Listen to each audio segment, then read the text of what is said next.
Le huis clos peut-il tuer le football? Un vrai défi entre deux, monsieur Vincent. Entendu, accepté. Allons-y.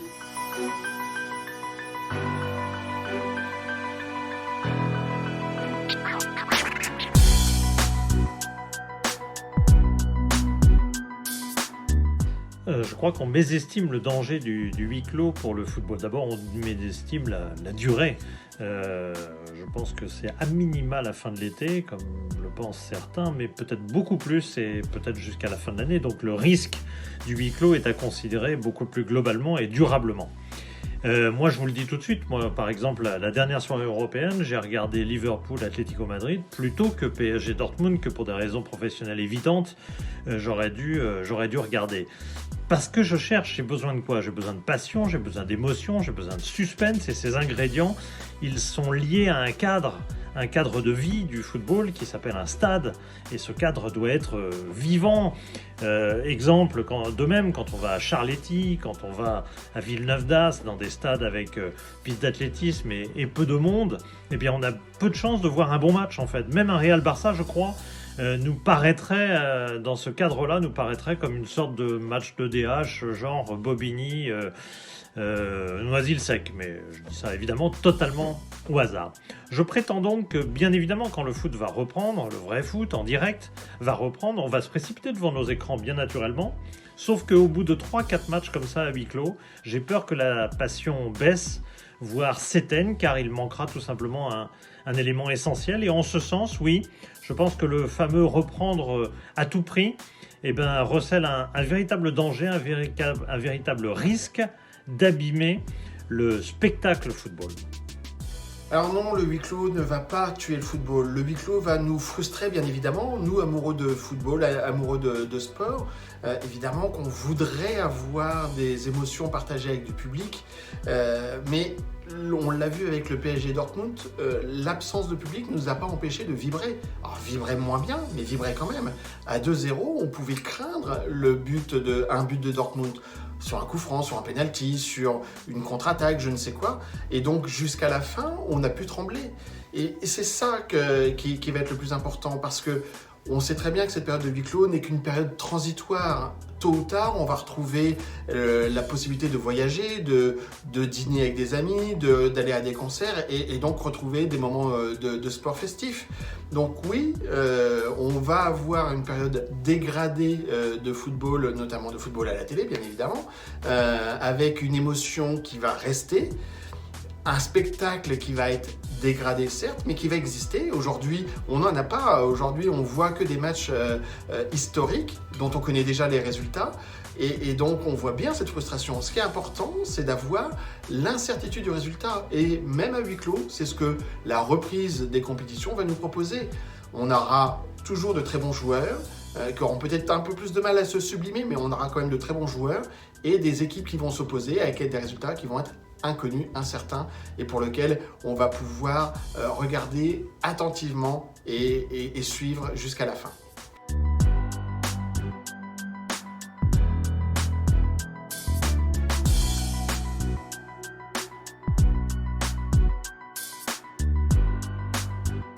Non Philippe, je pense pas que ça va tuer le football. Déjà, c'est qu'une période, et on l'espère la plus courte possible, bien évidemment. En plus, ça va nous permettre de régler peut-être d'autres problèmes. Parce que qui dit huis clos dit absence de transport de supporters, et peut-être que ça va amener les clubs de supporters à voir les matchs et les confrontations différemment. On aura peut-être moins de problèmes demain avec la reprise du championnat et le retour des supporters, et peut-être moins d'affrontements. En tout cas, ça peut être aussi l'occasion d'aller chercher d'autres publics, un public plus familial qui n'allait peut-être pas toujours dans certains stades et qui pourra retrouver le plaisir, surtout si vous, médias, vous nous transmettez cette émotion, le suspense, il va être là. L'émotion, c'est certes plus compliqué, mais je suis convaincu que vous saurez être créatif pour nous la partager, cette émotion, parce qu'elle va continuer à être là. C'est une certitude.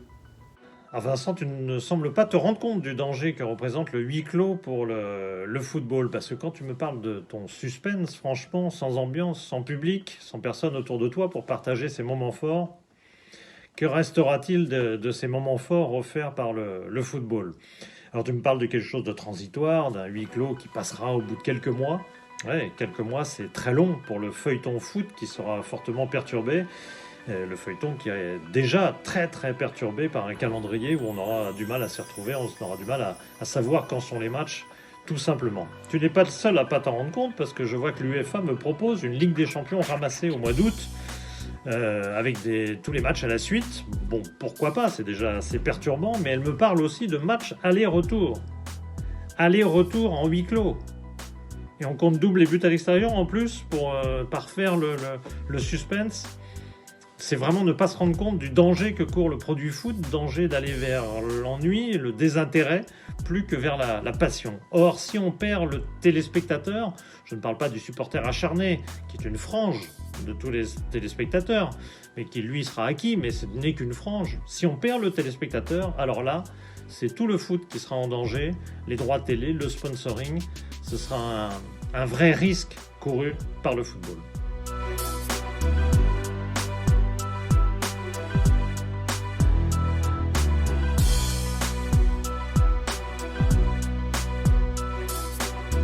Alors là, Vincent, je reconnais que tu marques un point en nous responsabilisant, nous, hommes de médias, de télé, pour enrichir le spectacle foot à travers les retransmissions télé. Alors il y a des pistes, bien sûr. Il y a d'abord l'image, en abaissant le niveau des caméras, en profitant des tribunes vides. Eh bien, on peut, comme à l'Euro 2016, où l'UEFA avait travaillé en ce sens avec bonheur sur les stades français, eh ben, ça permet d'avoir un rythme de jeu, de donner une impression de vitesse plus importante, et puis ça permet aussi de ne pas voir les tribunes vides en face. Il y a aussi le travail sur le son, alors pourquoi pas mettre dans les haut-parleurs de l'ambiance stade. Du coup, on mettrait que des choses positives, plus d'insultes, plus de sifflets, ce serait absolument extraordinaire. Et puis pourquoi pas, c'est une opportunité aussi pour négocier avec la FIFA en lui disant c'est peut-être le moment, par exemple, d'avoir le son de l'arbitre. On pourrait vivre les séquences VAR de l'intérieur, tout comprendre. On pourrait avoir le son des bandes touches également. C'est le moment peut-être de négocier. Ce serait le moment aussi de changer un peu le commentaire, puisqu'il y aurait plus de son des acteurs, donc des commentateurs moins bavards qui laissent davantage parler les acteurs du foot. Bref, ce serait assez passionnant comme expérience. Et là, pour le coup, oui, la crise du huis clos serait porteuse, accélérateur de changement, de progrès pour les retransmissions de foot. Pourquoi pas? Parce que une fois qu'on aura mis le pied dedans, on ne reviendra pas en arrière, n'est-ce pas? Voilà. La contrainte génère de la créativité. Vous allez trouver de nombreuses idées. Là, tu viens d'en citer quelques-unes au niveau des médias. Au niveau du marketing du sport, ça va être aussi l'occasion d'accélérer la dimension digitale de la relation avec les fans. Probablement que les clubs vont aller beaucoup plus vite dans le développement des applications et puis que les fans vont aller eux aussi beaucoup plus vite dans cette relation digitale avec les clubs. Ça sera l'occasion d'avoir une relation digitale avec les joueurs, mais aussi avec les partenaires.